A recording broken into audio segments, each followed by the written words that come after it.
Assalomu alaykum yurtdoshlar.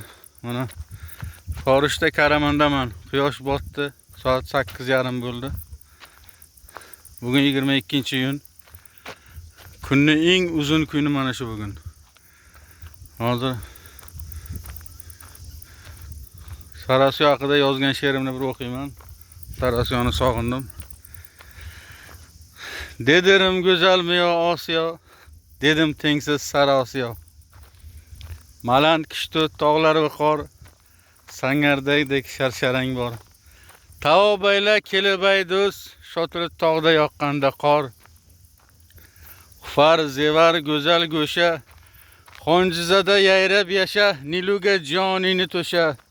Tamshosh go'zal o'sha. Chosh, chashma, chorbog'i xubon, sayr aylasang jonga darmon, kar shovat zinchob to'polon. Dashnaboddir anorga kon, Sirojiddin Saiding bor. G'ayratbekka beshik diyor, yurak dushar madhaylasam, kurashda zo'r o'tgan yodgor.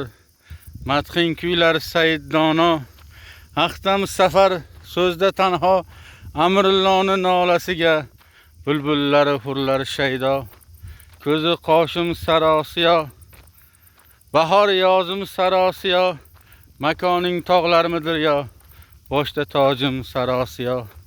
Dedi oy go'zalmi yo Osiyo? Dedi oy go'zalmi yo Osiyo? Dedim tengsiz Sarosiyo. Sog' salomat bo'lasizlar. Yurtimiz tinch bo'lsin, osmonimiz musaffo bo'lsin. Sarosiyo she'rini yozganda bu yoqda Afton Safar deganda bu kishi Qushli Suxandon Sarosiyo tumani Hurvatan qishlog'idan. Madhing kuylar Said dono deganda Said dono Saidov Hamroqul bu kishi Erman qishlog'idan shoir, rais bo'lganlar. Rahbar lavozimlarida ishlaganlar. Dashnobodda rais bo'lganlar. Amrulloni nolasiga bulbullari hurlar shaydo deganda Amrullo Narzullayev Sarosiyo tumani Dehqalandar qishlog'idan. O'zbekistonda xizmat ko'rsatgan artist. Sog' salomat bo'lasizlar. Hammaga omad.